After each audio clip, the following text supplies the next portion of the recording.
Community Culture Unveiled, uncovering and discussing the secrets of mental health in oppressed communities.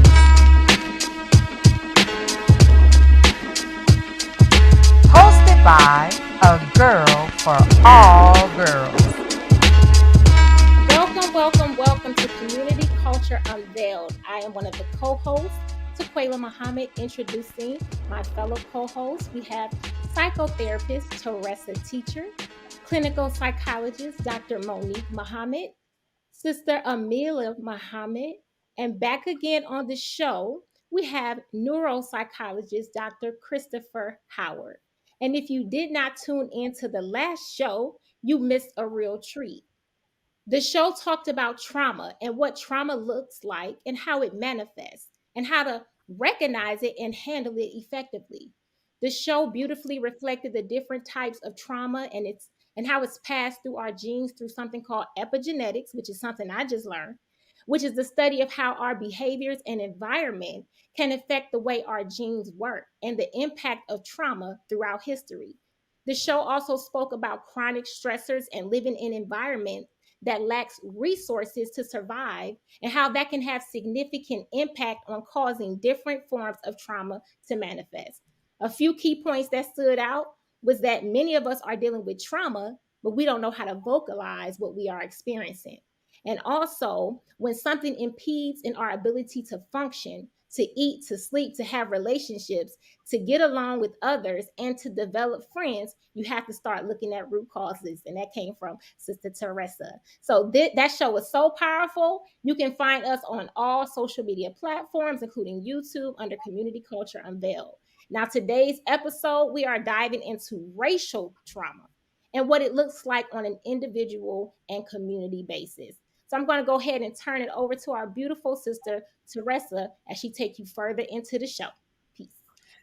I want to thank you. That was a wonderful, wonderful opening and intro. Yes. Anyone seen the last show? I attempted to cover for an intro, and I wish I would have sounded as good as that sounded, but that's why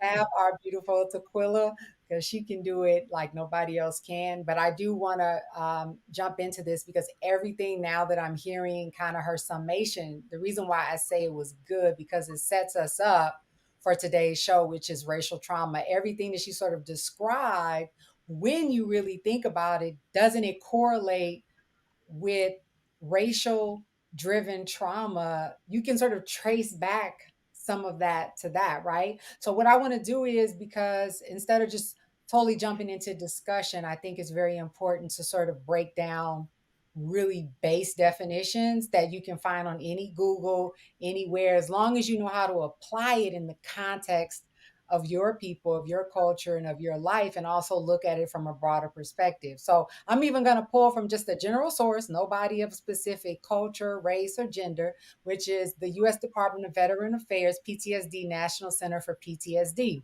which they've done plenty of studies on because of veterans. They break down what is racial trauma, and I'm going to directly quote them. Racial trauma refers to the emotional impact of stress related to racism, racial discrimination, and race-related stressors, such as being affected by stereotypes, hurtful comments, or barriers to advancement, highlighting barriers to advancement. And we're going to get more into that because that's like a huge discussion of why we are maintained into this sort of racial trauma that we're in.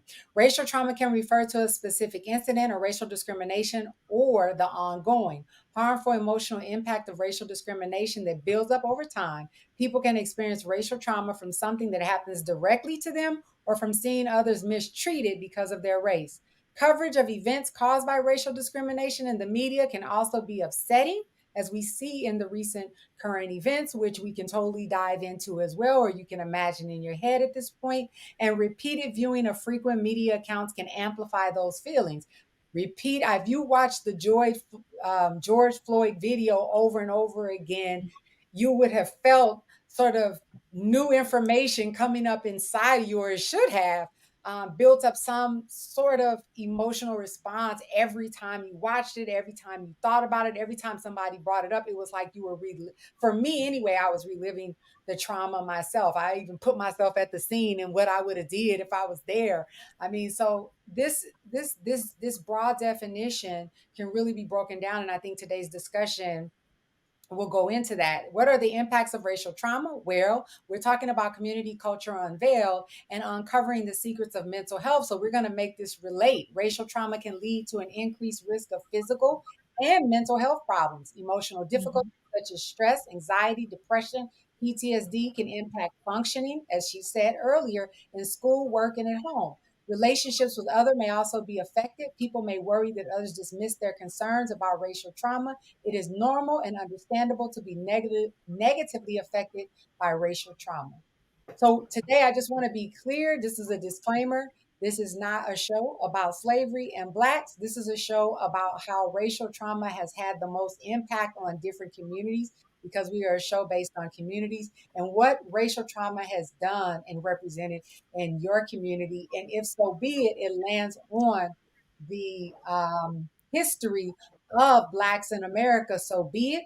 But it is not the only people, it's such indigenous people of the United States who have also endured slavery. So we want to talk about more so current impact of racial trauma. So I'm going to open it up to the floor. We can jump on in.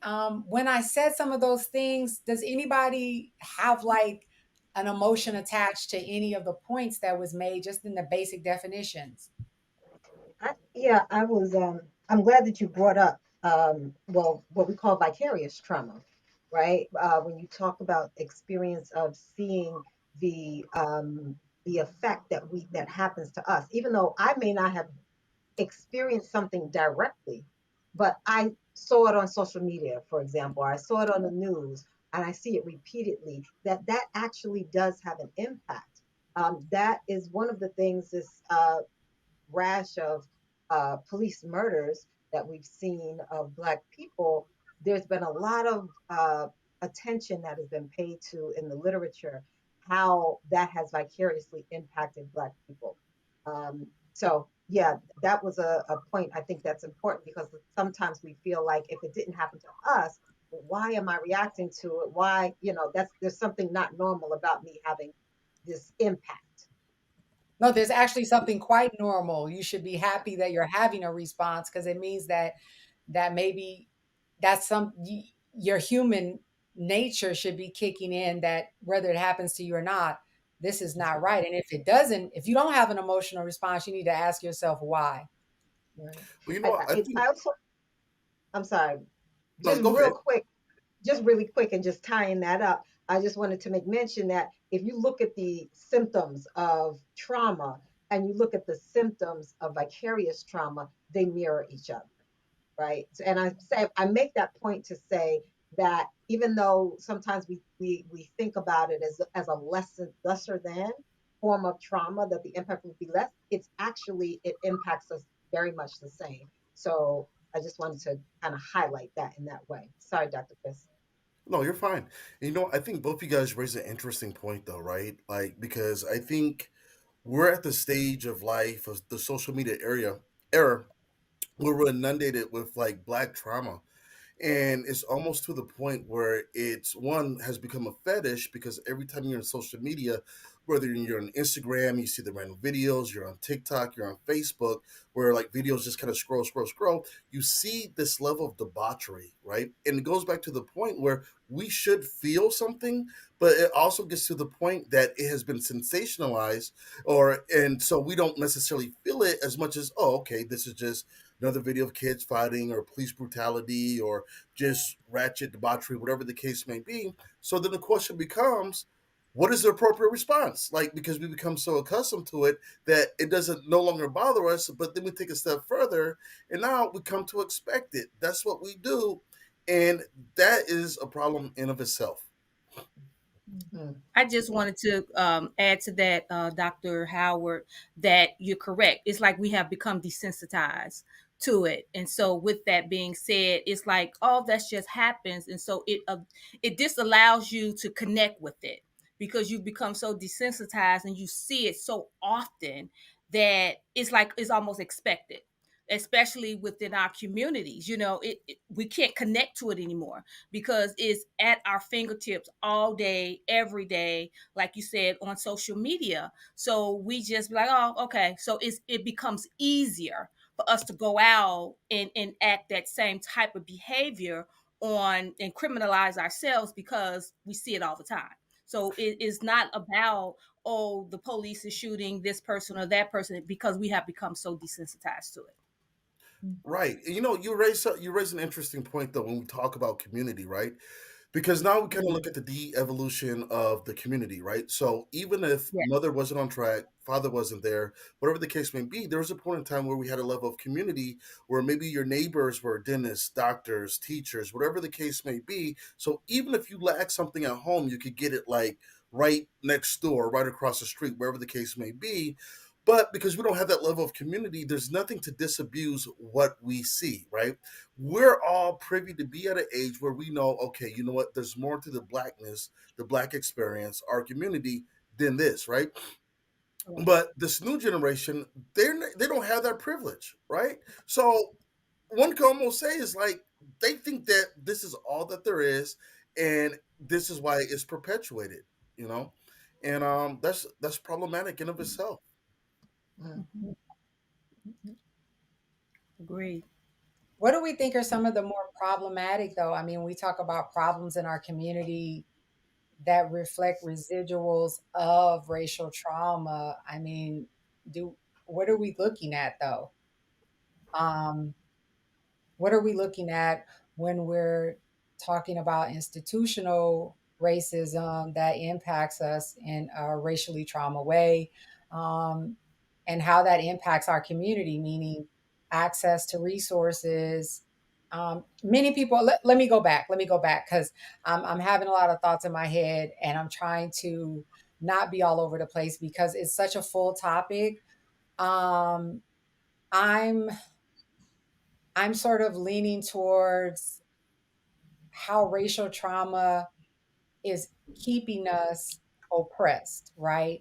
Meaning Mhm. that the post traumatic slave. There's a book written. Actually, our producer gave it to me, and I wanted to jump into this book, the post traumatic slave syndrome. Mhm. You know, what is the most impactful, or what's been known now as the most effective slavery method?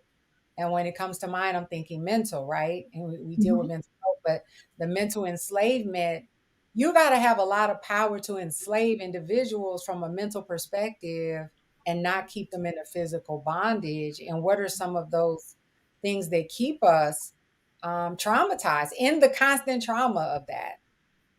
Becomes the I want question. to, yeah, I want to add to, and you all had some really good key points, and I'm gonna reflect on my own self. So my son is turning 18 in January, and one of the things that bother me is just the fact of, okay, I'm excited that he's learning how to drive and all that, but then on the other hand, I'm thinking my son will leave out of this driveway and drive down the street and may get stopped just because he's a black male.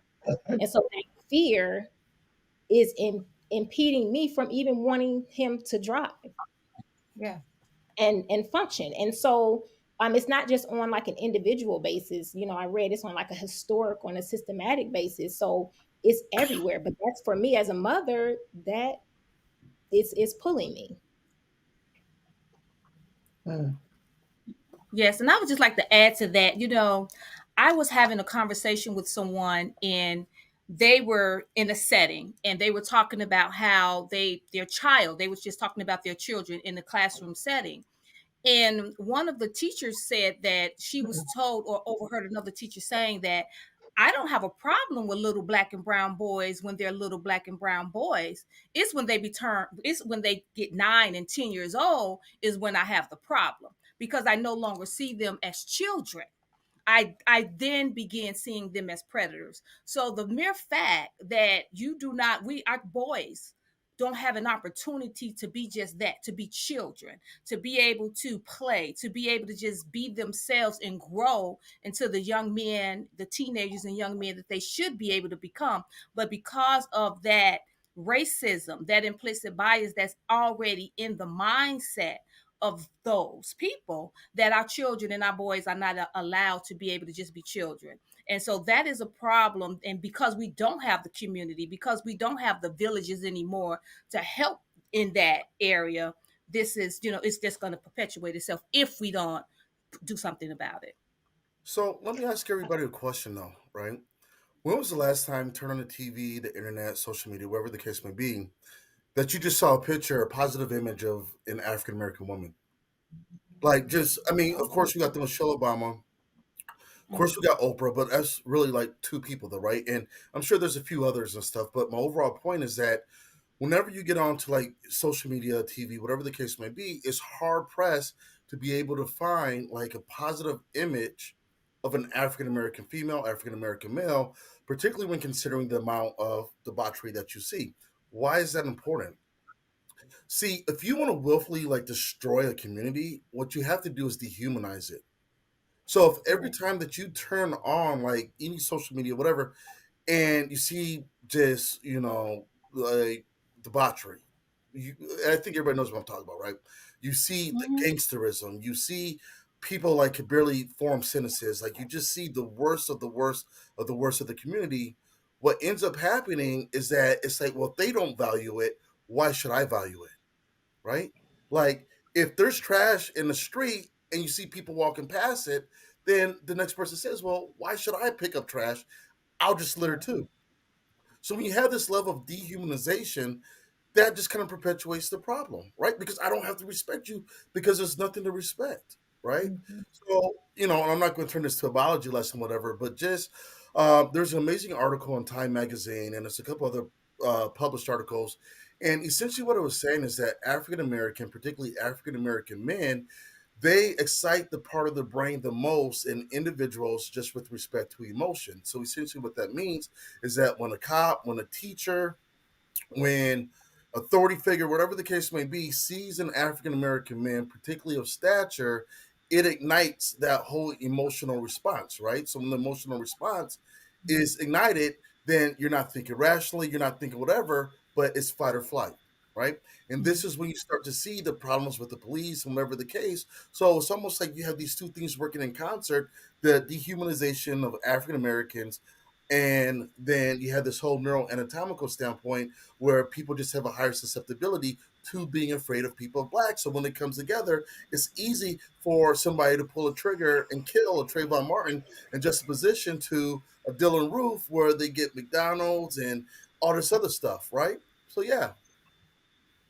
Yeah. So essentially, what I'm hearing you say is that social media and media in general perpetuates racial trauma across the line. And when I go to Ghana and I'm in Africa, the way they see American blacks is through the eyes of what they see on social media and on media.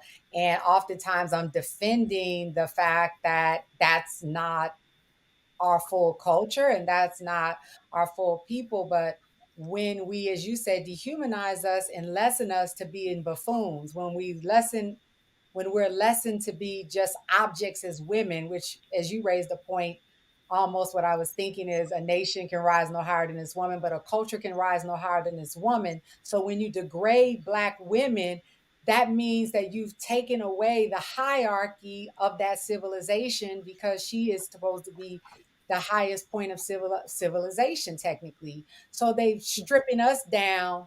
They stripped the Black man down, and basically they flatlined us, which is another form of racial trauma through media. So it's like a perpetuation of these images, which I read off earlier in the definition. That is the mainstream racial trauma that I think attack on our community is social media and news and the derogatoriness and what they're allowing and what they're even allowing us to sing about and rap about, what they allow us to put out all reflects this sort of indirect or direct form of racial trauma that we're putting on. I mean, imagine that your children are 7 and they think their purpose in life is to back it up and to do all these things. I mean, that's it, I don't know if anybody else is offended by that, but it just angers Absolutely. me. I'll It tell you, I, angers me. I'll tell you how it works though, right?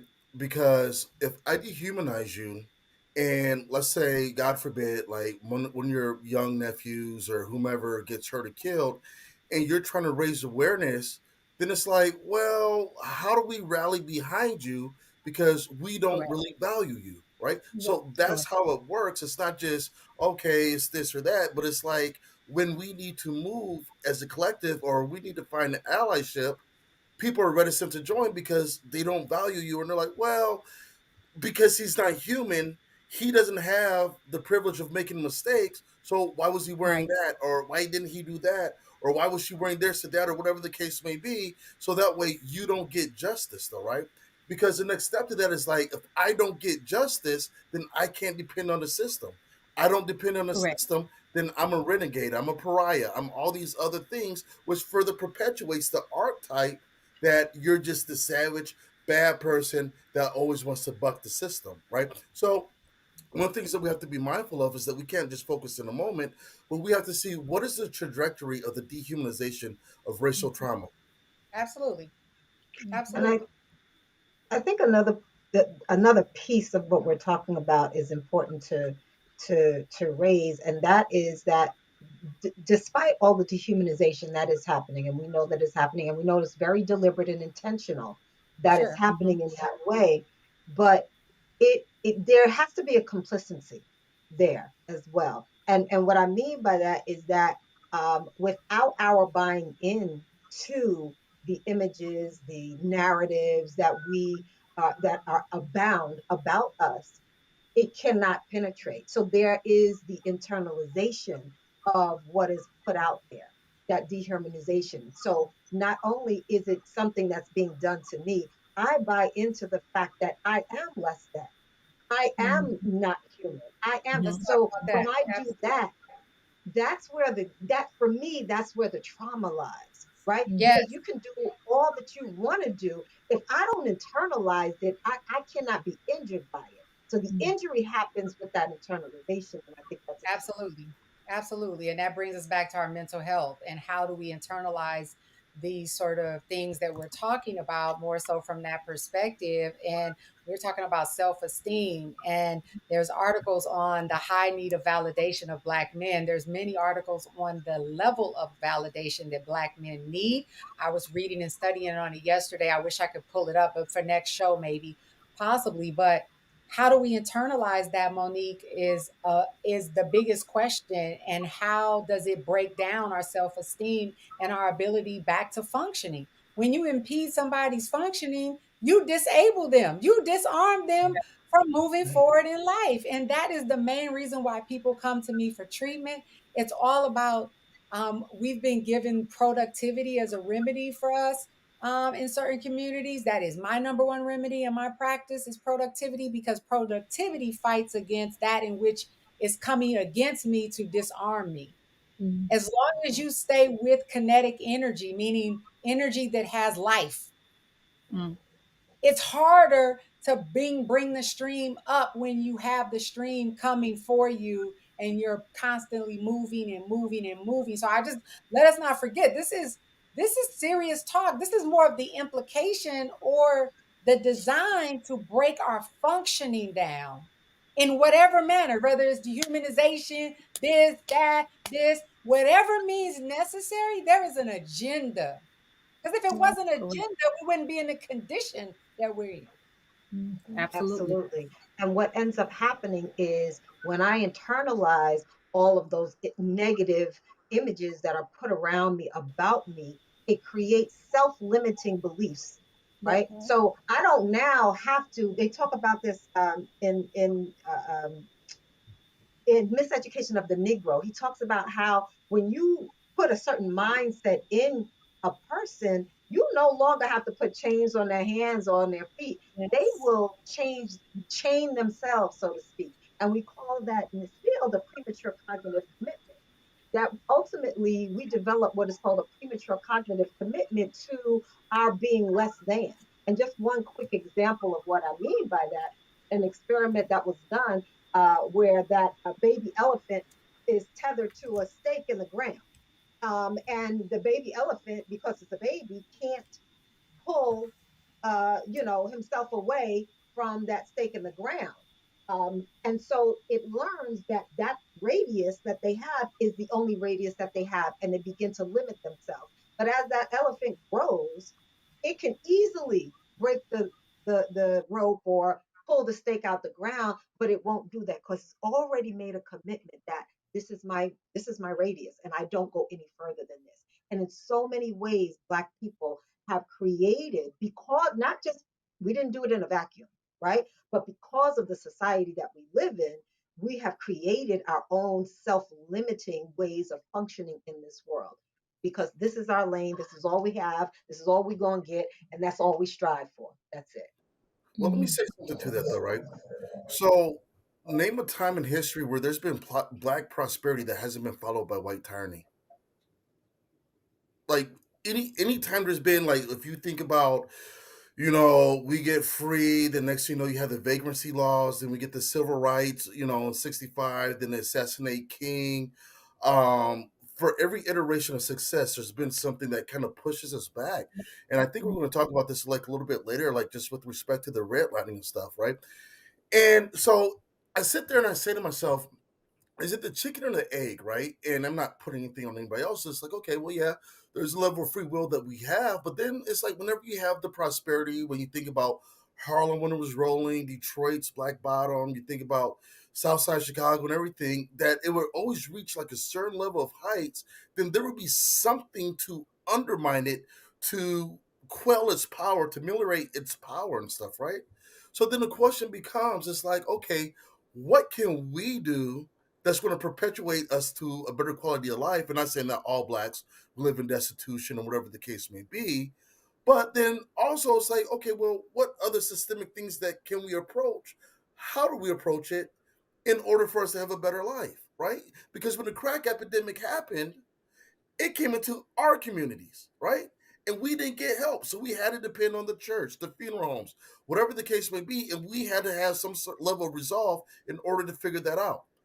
But when the opioid crisis happens, and like now you start to see everybody wants to get involved and they want to be treatment, we're not going to send them to the prisons or whatever. Was it like in Philadelphia, Kissing Avenue or something like that?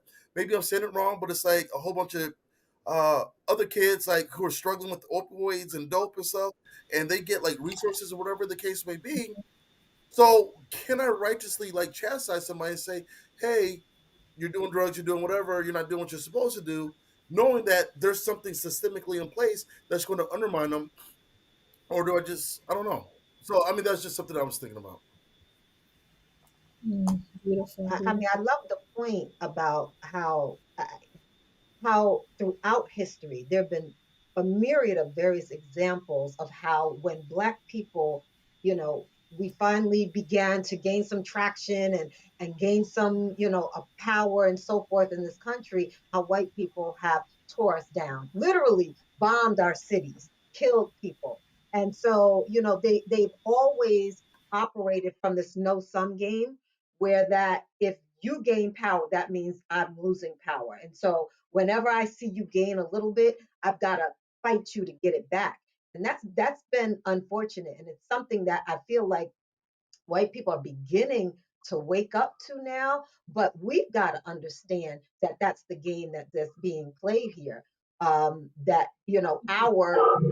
our success or our upliftment actually feels threatening often to white power structures. I'm sorry. Wow. And how do we respond to it though? That's the thing. We don't know how to respond to it because You like said like the word like We got to understand. bring community back.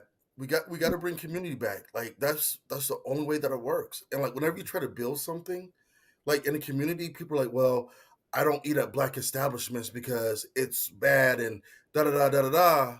But then, no disrespect to the Hispanic brothers and sisters or whomever, you'll go over there and maybe be mistreated, but then they'll be like, oh, okay, well, that's whatever, whatever, whatever. So it comes back to the mind frame. It's like, are you willing to tolerate disrespect, blatant disrespect? But then once you're back in your own community, now you have a higher level of critique. So the question is, how do we bring community back? And I'm not trying to evangelize or anything, but I think a Mhm. lot of it kind of starts in the church. And I'll tell you why the church is important, because it's a place where people are able to congregate from different walks of life. I'm not like from a metaphysical standpoint or anything like that, but it's like, oh, okay, well, Joey's thinking about going to temple, but because we're at the same church, Sister Muhammad's a teacher or a professor at temple. So now it's just like, oh, okay, well, I want to introduce you there, right? Because you're in the same community, same congregation, and just a position to, hey, I want to go to Villanova or Temple, whatever the case may be, but I have no connection there, right? Or Joey, he's only selling drugs because he doesn't know how to get into the trade school. But Mr. Blackman, he's been running trades throughout Philadelphia, wherever the case may be, for a while, right? So it comes back to community because it allows you to have information without these major gaps, right? And that way you can mentor the young man. Like, Yeah. now you know how to box, so you don't have to pick up a gun. Like, Yeah, to the Mm. system, you know how to dress, so you can be presentable when you go into interviews or when you do different things. Because sure. nobody's teaching you these things with the de-evolution of the black family, so you're not knowing, and you think it's acceptable to be talked a certain way or to do a certain thing or have your pants falling down, and then when you're not making money, you have nothing to contribute back. So then you have to ease into the debauchery. But when you have Mhm. community, it's basically having like a level of mentorship that's easily accessible. You seem passionate about that, Dr. Christopher. I see you are going into our interventions, but I feel your energy. But the question then becomes, you can't control someone who understands who they are and what the agenda is placed against them. And when Mhm. we talk about that, yes, we can offer remedies after it happens, but how do you talk about not getting yourself caught up in agendas that are meant to harm you? And so if we can be proactive, one is that, of course, right? How do we gain understanding that you're actually in a traumatic racial environment? Every day you walk outside as a black person, if you live in any inner city of an urban community, you are in ongoing racial trauma Absolutely. that has been set up and designed to keep you in that community. How do I evolve past that? How do I push past that? No, we're not blaming everything on slavery. We're not going to keep blaming, quote unquote, the white man, of course, for all these things. However, only the cream of the crop, or those who have strong self knowledge, is going to be able to penetrate the traps. And the way that you don't make it past the traps is staying ignorant, is staying preoccupied with things that don't propel you in any positive direction. So I can go to church, I can go to the mosque, I can go to the synagogue, but if I and get help, but if I don't first understand and have a working knowledge of self and separate from those forces, separate from that energy, which then brings me oppression, then I'm just really just putting a band aid on it and going back out there without the right tools to really navigate. I mean, what do we feel about this? Let's dig deep, because I'm like, okay, like, where are we going with this as far as self awareness and self development? Go ahead, Dr. Monique.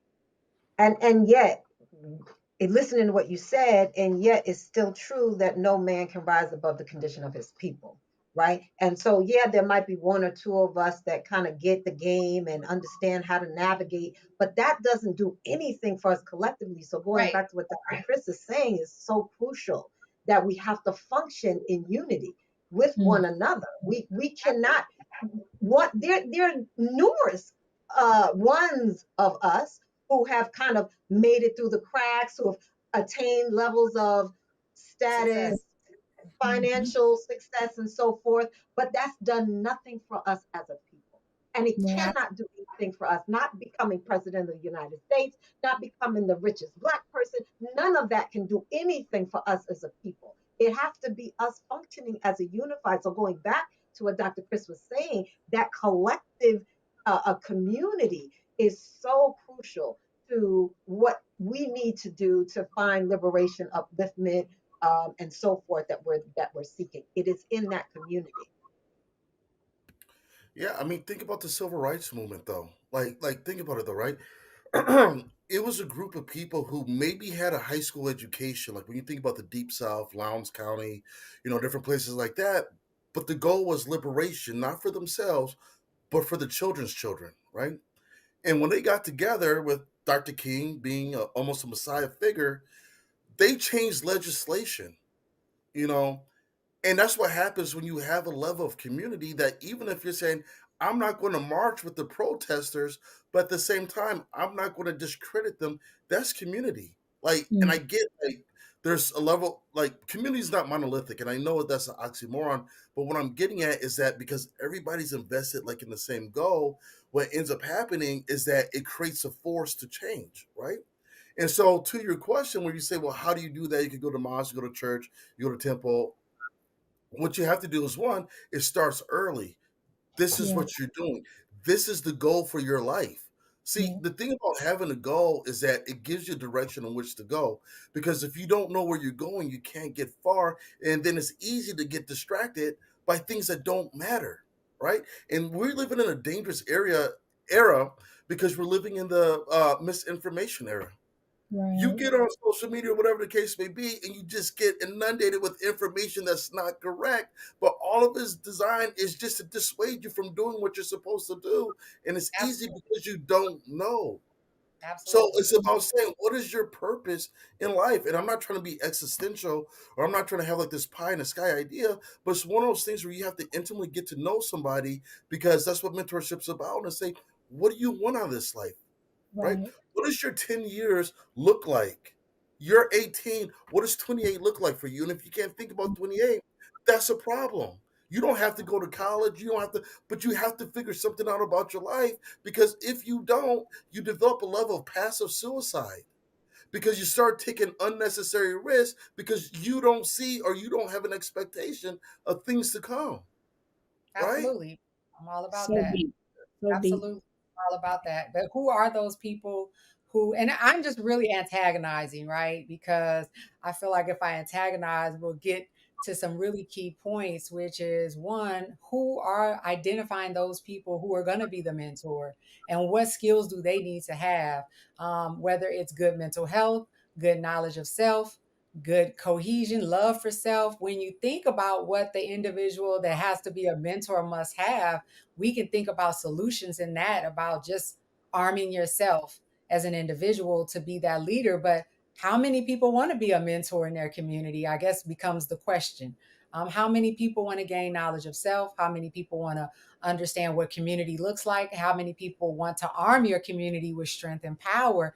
Finding those individuals seem to be a long lost thing. I mean, finding people who are not just talking about, oh, we used to be like this and we used to be like that and the community used to be like that. But my neighbors talk about it all the time. They like, oh, they're like, we used to do it and they used to be like that. But I'm like, what we doing now though? Like, who gonna do what and who gonna get there? And if I was, you know what I mean? Like, how I want to give as we go into interventions, I want to kind of give us some realistic, practical interventions that you can arm yourself with, as Dr. Chris talked about mentorship. But what does mentorship, Dr. Chris, really look like? And what do you need to have as an individual to be a good mentor, a good example, a good leader in your own community? Okay, let's even start in your own household. Okay, And so, oh, go ahead. My bad. no, go ahead. All right. So, my thing is, what are you good at? Like, so, because like when I work with like young people and stuff, and I say something about the church, and they're like, "Oh, janky pastor, da da da da da," or they don't have this, they don't have that. I get it, whatever. You know what I'm saying? But my thing is neuropsych. I went to church in the west side of Chicago, in the heart of the west side, and they didn't have any mental health programs. But I'm like, I'm getting my doctorate in neuropsychology. So you know what I'm gonna do? I'm going to start like, just Alzheimer's luncheon, whatever the case may be. And then next thing you know, the community comes because grandma, grandpa, uncle, auntie, they're afflicted with some sort of, mental disease, right? But before I could talk about Alzheimer's, everybody wants to know, well, what's going on with the kids? Well, yeah, it's a varying form of depression or anxiety, bipolar, whatever the case may be, or racial trauma, that sort of thing. And because I'm the expert, then I can address it, right? Because that's what I'm good at.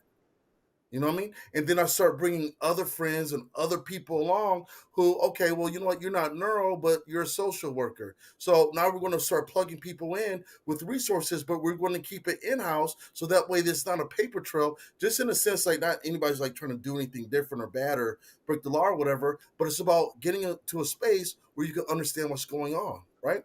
It's about recognizing what are your gifts. And so I've seen this before where, okay, you know what? My dad does HR. So, you know what we're going to do? We're going to go to the Boys and Girls Club and we're going to have a job fair. Hey, you smell like weed, your pants down, whatever. You know what? I'm going to tell you what you need to do so you can get a job later on, right? What are you good at in order to do these things? And then there has to be a call to invite people.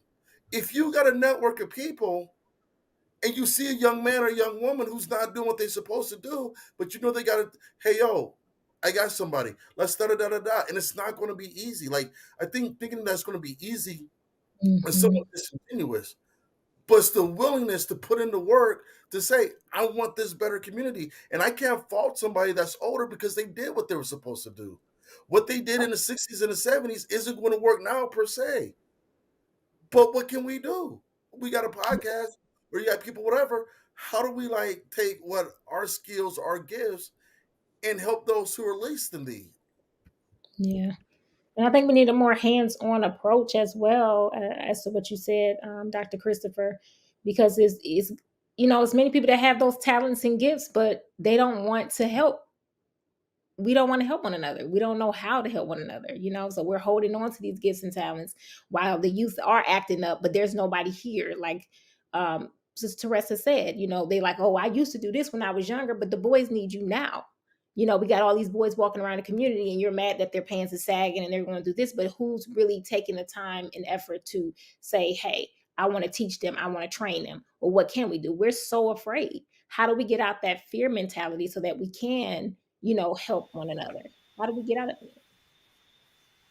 I think that we need to start investing into our communities, into our communities again. Like Dr. Howard was saying, we have divested enough. So I think that now we need to invest in our communities. And like, Dr. Howard said, whatever your talents are, whatever you're willing to give to ensure that our young men, our young people are invested in. And those, they are our best commodities. If we are not investing in our children, we're going to continue to get what we see in the streets that we always tisking about. So I think that if we allowed ourselves to invest in our communities, whatever that might look like for you, in your church, in your mosque, whatever that may look like for you, I think once we start doing that, genuinely investing in our children, see that we care. You know what I mean? Because sometimes we really don't care. We do it for whatever our motivations might be.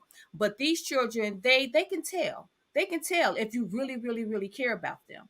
So I think that if we really start just investing in our children, one child at a time, and let the word get out, and deal with them and handle those traumas that they may have had at home, in the schools that they don't get the opportunity to talk about, and give them those opportunities to talk about them, I think then that's the approach that we should start taking in ensuring that our future will be secure. But it has to start with us just investing back into our communities and into our youth. Yeah, I mean, I think the biggest thing is consistency, right? Like you can Mhm. have the huge gala one day, then 3 months you don't do nothing, right? So Mhm. then it's just like, all right, same thing I've always experienced. But it's like, okay, what can I do so I could get like uh, a congregation of kids where everybody's here? You know what I'm saying? Oh, okay. Teresa, she's a counselor. Chris does the neuro stuff. Okay, so you know what? We just want to do a little bit of testing and see who has ADHD or not. We're going to try to do some stuff to see who has trauma, whatever. You know what I mean? We're going to get the PlayStation, the games out, hot dogs out, whatever the case may be, and stuff. And that way, yeah, it's fun. They're safe, but also we're about to start doing some work to kind of see what's what. What are we working with? What are we dealing with? So, I know it sounds grand, and I know it sounds just like this revolutionary, but it's not. Like it's things that's been done for as long as I can remember and stuff, but it's a way of getting people there and just trying to figure out what's what and just implement the resources that you have. Right? Sure, Mhm. sure. So I one of think the words that also, one of the words we haven't thrown out a lot is just to get somebody's feedback on this is all about our interventions for your community, interventions for yourself, is that love. Nope. There is such a lack of love within Yeah. ourselves, number one, and that's what leads us to so many poor mental health decisions, because we've stripped away through racial trauma, through racism, because of all these factors we're talking about. We sort of stripped our love for self away and our self-worth, so we make all these very decisions that don't reflect anything of self-love. Therefore, we're asking individuals to gather communities who have they even figured out if they have the self-love. So I'm just throwing that out there, like when we increase our level of love for ourselves and we exude that love into our children, into our families, and into our community, you when you really love something, you're gonna be upset when something comes against it. That love will make you seem like a superpower. And when we have and increase that love, and I think we have to talk about the ingredients when we talk about interventions. What are some of those ingredients? We can talk about like what a role is or how we can sort of gather together and do this, but what are some of the ingredients that we need to have from a mental health perspectives within ourselves to be able to mobilize a community, is what I was sort of kind of leaning towards earlier. Does anybody have any interventions for yourself? Because I really want our viewers to take away things that they can personally pour into themselves when we talk about going out into our communities, mobilizing. I think one a key Well, I thing, just, key I'm sorry, go ingredient. ahead. I'm sorry, Sister Miller. No, please go ahead. Yes, ma'am. I think a key ingredient that we need in combating this racial trauma, um, kind of it is drawn from understanding what how racial trauma functions, right? So we understand that racial trauma, one of the things that it does, it disconnects us from ourselves. It disconnects us from who we are as a people. When I say, I'm saying as a black people, Come right? on with And it. it tells us that if you're not European, you're not okay. If you're not white, if you don't look like this, talk like this, walk like this, think like this, that you're not okay. And black people, we have our own way of vibrating in the world, and it's Mhm. not a European way. But we have because of the society we live in, we become disconnected from ourselves because we are constantly taught from when we are babies that we are not okay the way we were born. So we Say learn to internalize that as being a truth, that lie as being a truth in our lives, and we conform to it. If we understand that, then we also understand that a key ingredient to that. Mhm. combating that is knowledge of self. That's You right. have to go back to understanding who we are as a Who we people. are. What is our essence, right? Which connects with that love piece, Sister Teresa, that Mm. you were talking about in a major way, right? Because we Yes. can't love that which we don't understand. So we don't Woo. understand ourselves in a very deep way. So I think that's a key piece there. Yeah. Absolutely. I was looking for that. I was looking for somebody to bring that out. Go ahead, Sister And Amelia. pouring into our youth, pouring into our children. Like the brother said, when you get on social media, all you see is something negative. Like I had to really think in my mind when the last time I seen more of a positive influence when I get on social media of a black male. And Or it what? took, it was like, yeah, or a woman. And so we have to start like, and like you also mentioned, Sister Teresa, about the validation, the constant need of validation for our men and our boys. And I even see it with my young boys, like they have to know at a young age that they are loved, that they are appreciated, that they will be something. And I have to constantly pour that in them. Like I see them, if even if I, fuss at them or something like that, I can see that they already feel like, I can't do nothing right. So I have to be like, okay, wait a minute. Let me pour back into them. And so we have to be doing this at a young age because we see us as mothers.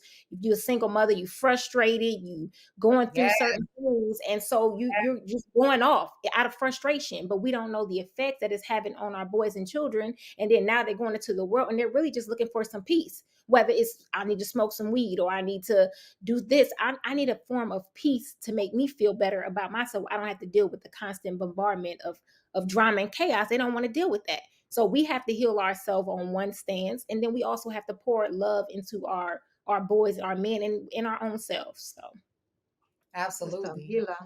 Amila. Amila, you have some words? No, Yes. I'm no, I was just going to. You said everything I wanted to say, Dr. Monique, and because I was just going to add to that that when we talk about love, we have been used to now in this generation, this dispensation in time that we don't. Our love is existential outside of ourselves. Love for us equates to hair, equates to a car, Mm, equates to clothes, and we yes. don't do the internal work. Yes. So how can you? So we that's what we see.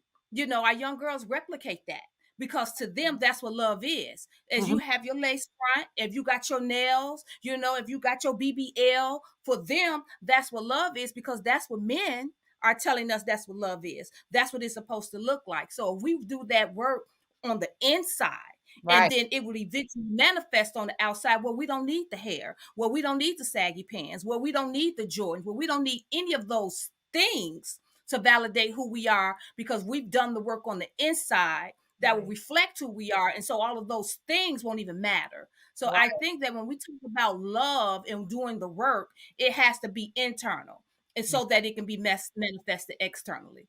That's it. Absolutely. That was a great way to sort of sum up our interventions, racial trauma, the interventions that we need to fight against the impact that is continuing. And until society changes hands in some kind of way, however you envision that in your head or you've learned about, until it changes hands and authority into a new way, the system is designed to continue to perpetuate this sort of racial trauma. It's as you can see on at current events, that is real. And what will you do to arm yourself with the proper tools? So, as you can see, we probably could go about 5 shows of this racial and how it looks in so many different phases, because it impacts so many different communities. I don't want to leave out of my indigenous people, as my dad's side is from Mexico, and I understand the history of the indigenous people who were also enslaved, and the breakdown of taking away who they were, first by even calling them Indians. So, when we look at just the totality of that, we have to come back for a show 2 of racial trauma, part 2, with your guest, and maybe even a surprise personality. We don't know yet, but we got to do a part 2.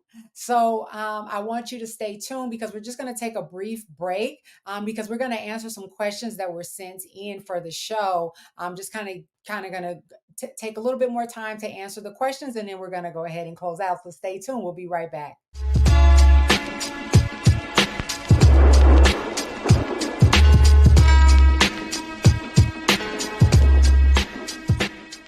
Welcome back. We're back for our questions. We're going to go ahead and jump in and answer some of the ones that were sent in. So I'll go ahead and jump in and sort of, we have so many that came in. I'm just trying to see which one would be the most impactful for us to answer.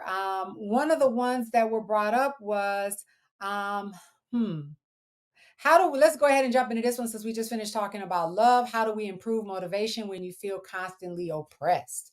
How do we improve motivation? So these are more practical ways on which you can have some of your own control. So how do we improve motivation when you feel constantly oppressed? Doesn't matter what community. Let's go ahead and jump in.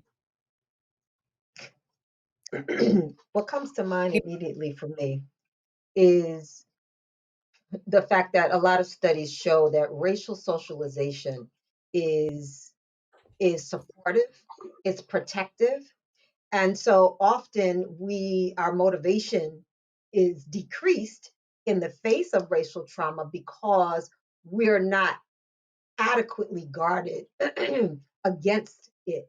We're not adequately propped up, right?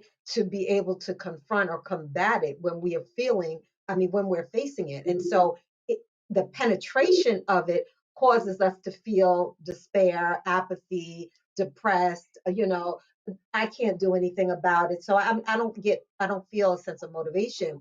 And so that racial socialization, I think, is a key piece of that, of being able to improve that motivation, understanding what is this that I'm dealing with, understanding the game, so to speak. Okay, awesome. Do we have any others that want to talk about improving motivation when you feel oppressed by any type of energy or any type of force related to racial issues? I'll tell a quick story, which is one I don't know if I mentioned this before in a previous, but I find it to be relevant going into job interviews and how others don't have to prep for job interviews the same way I feel like I've had to prep for job interviews.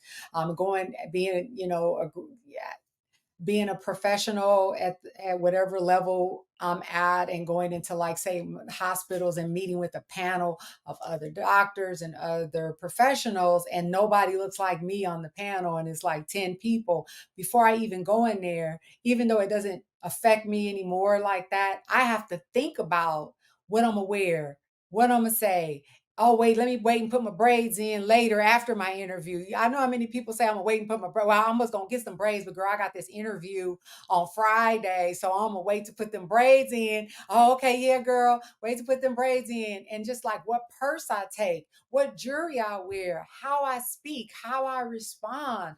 Like, and I can tell when I come in there, they looking at my resume, they not expecting no black girl, right? And so you could tell they're like, she lied. You can feel the energy that I just lied on my resume. Matter of fact, I'll tell you even go further. The head of psychology, this big time Indian psychologist, they were like, he wants to meet with you. He's head of all our programs. And the first thing he said to me, he had my resume in his hand, just like, this is intriguing. And he started questioning me about things on my resume that only somebody that have went through that and had worked in those entities could even dialogue about. I was like, oh, I got this. I see what time it is. He saw he wanted to meet me and see if this is true on this resume that I'm talking about. So I just find it to be funny. But I have some people come to therapy, they're traumatized by Mm. workplace racial trauma. They don't know how to handle it. I'm always coaching them about, look, you are a king, you are a queen. Everybody's going to be amazed at your brain. You're just going to have to accept it. Well, it shouldn't be that way, but it is. Do you have the power to change it? No. Yes. One of the interventions for yourself is accept the condition of the world to a point that you can operate in it. And when Mm. you stop preoccupying your brain about what shouldn't be and be the change and be the new paradigm for what just their mind sees, then that's just it. You feel empowered. I feel empowered when I leave. They don't even have to give me the job. I'd be like, yes, you thought I was a white girl coming in here, didn't you? And you got food. And I feel confident. I feel Yeah. very confident. I don't That's how I increase my motivation. I just be an example. I try to stay humble and I try to represent the best frame of mind and the mindset that I have. And I try, but first I have to invest in myself to be motivated. If I don't invest nothing, no education, or you just can't show up and be like, I'm it with no backup, with nothing to show to why you're it. You just want people to accept it. That's not the best. So improve your motivation by pouring into yourself, as we said earlier. Mm. And I would just like to add that just building community based interventions that address these kinds of harms with people that look like us. I think that if I'm not saying that we can't incorporate other cultures and things like that, but I think we need to have these community based interventions for people that look like us, that's relatable. You know what I mean? That you can sit and they know that you care and they know that you hear them.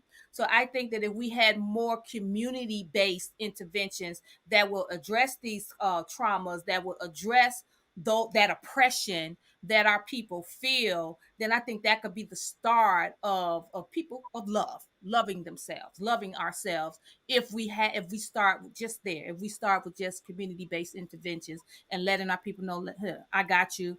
That I got a cousin, I got an uncle, I know somebody that talk like you, that look like you, that understands you. I'm you, right?" And I think that if we do more of that, or we can start there, that's at least a start.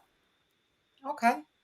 One of the other questions that came in, if no one has any more for motivating, is how can policies be racist? And That's a huge question. I almost feel like we should sort of talk about in the next show. When we talk about policies, many people are wondering, like, what do you mean policies? But I mean, not the more obvious ones, but even the whole debate on healthcare in America. Healthcare in America, like, why wouldn't you? Because poor people need healthcare. But when it transitioned to pre existing conditions, when that clause was brought up, Mhm. that's when middle class white people took a rise, right? Like their children are struggling with, um, you know, other type of illnesses that they couldn't get coverage because they had a pre-existing condition. And I believe that sort of pushed it.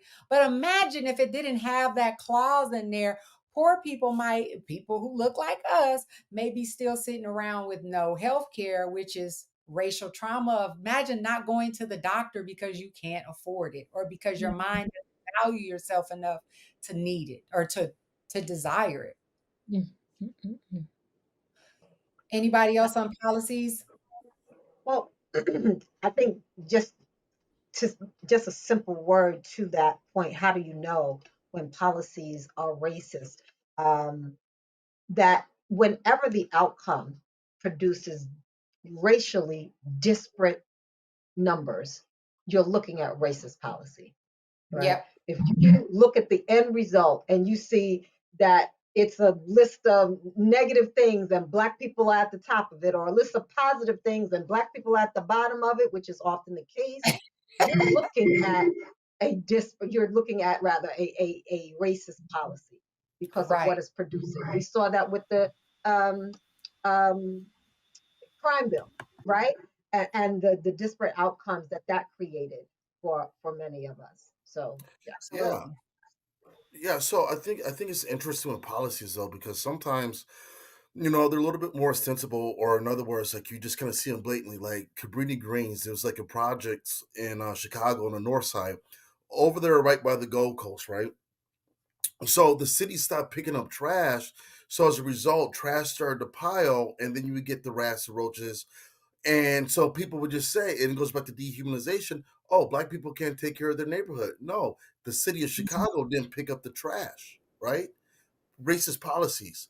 When you think about redlining, where people save and they build up by the bootstraps, and then they couldn't get a home in suburbia, and racist policy, but it's not so much that they couldn't get a home in suburbia, it's that you disenfranchise the south side or the west side or whatever the case may be. But people say, oh, black people just kill each other, and because they kill each other, why should Black Lives Matter? Right? Mhm. Or you disenfranchise like the local hospitals, then African American develop a disproportionate rate in terms of birth trauma, then it's just like, well, is it because black people are unhealthy, or is it because there's no doctors in the area that can provide adequate health care, right? Mhm. It was something to the fact where African Americans, they would get a home in like a different side of town, wherever the case may be, then they would get hit with all these charges, then whatever wealth that they had was destroyed, then they had to move back, and then the next family would come. So all these other groups of people would get this money off of us, but we have nothing to show in return.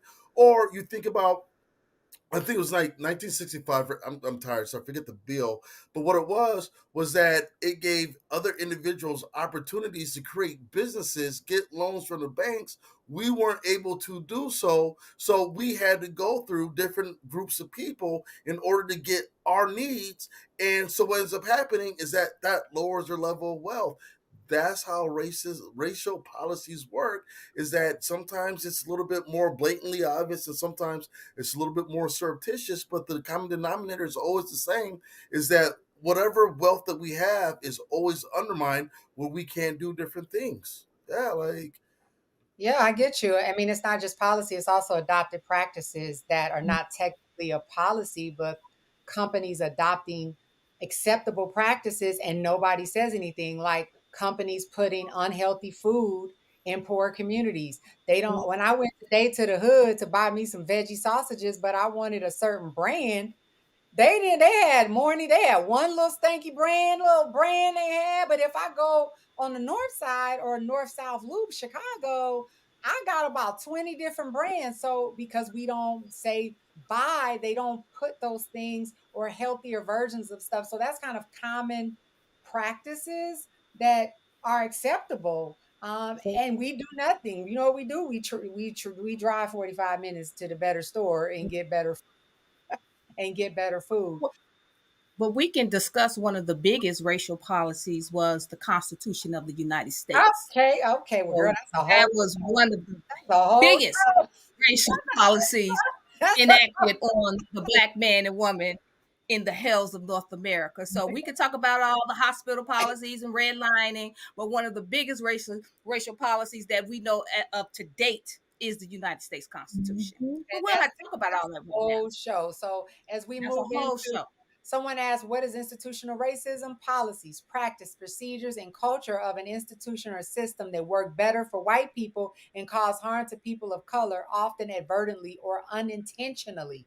Institutional racism. So racism is another form of slavery, because anytime you restrict an individual from living their own choices or their own chosen path that they want to, by keeping them out of certain things that propel them, that is another form of slavery. So all for all of you who think we're not in slavery, I want you to read on that and think about what the answer to that is. We're getting to the end of our show. I know that we have so much more to talk about, and I know we need to have our closing points. I've said enough. I think I want to save the rest of what I have for the next show, but I'm praying that everyone doesn't just listen to podcasts, doesn't just listen to social media, that you do your own research, do your own reading, feed your brain with information that fuels you to be a better you and fuels you to develop a better community. And the name of our show is Community Culture Unveiled, but to unveil a better community culture within your immediate surroundings by doing some of the things that we talked about today, that we gave you some good remedies for. So that is it for me. Did anyone else have any closing remarks, brief closing remarks before we close out? And just remember, we have part 2. Anyone? No? The show was awesome. I just learned a lot. That's why I'm sitting here like, wow, it's just so amazing. I mean, knowledge is power. So I think that we definitely need to just share and let our family hear, different things that we don't recognize. Trauma, sometimes we function like it's normal and it's not. So we need these shows and we need to encourage our family members to heal. So Yes. Just one last thing, like, there's power in therapy. And you can't help anybody until you help yourself, and sometimes you have to recognize what's going on with you, because they say misery loves company, and if you're not in a good space, one thing that you're going to do is that you're going to try to make somebody miserable also, and that could be anything, and we don't need that anymore, right? So a part of knowledge of self is recognizing like what part of self is hurting right now, you know so yeah, there's power in therapy. Absolutely. Thank you. Thank you, Dr. Chris. We want to thank you again for joining us and being a guest participant. As you know, of course, you're invited back for the next show and any other future shows that we have, that you find hopefully relevant to speak on. Of course, you are a strong Black man doing some great, wonderful things. And, I think as a community, we can't really move forward without the two. We are not a woman's group. We are not a man's group. We are a community based um, platform to discuss community issues that include each other. So, just as a reminder of that, Sister Quilla, do you have anything else for us before we close out?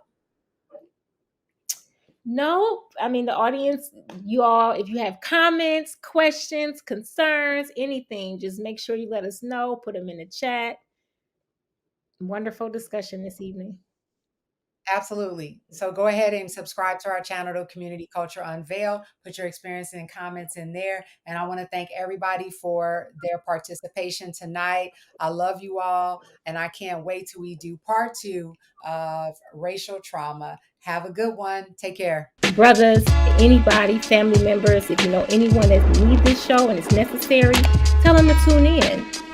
Community Culture Unveiled, uncovering and discussing the secrets of mental health in oppressed communities.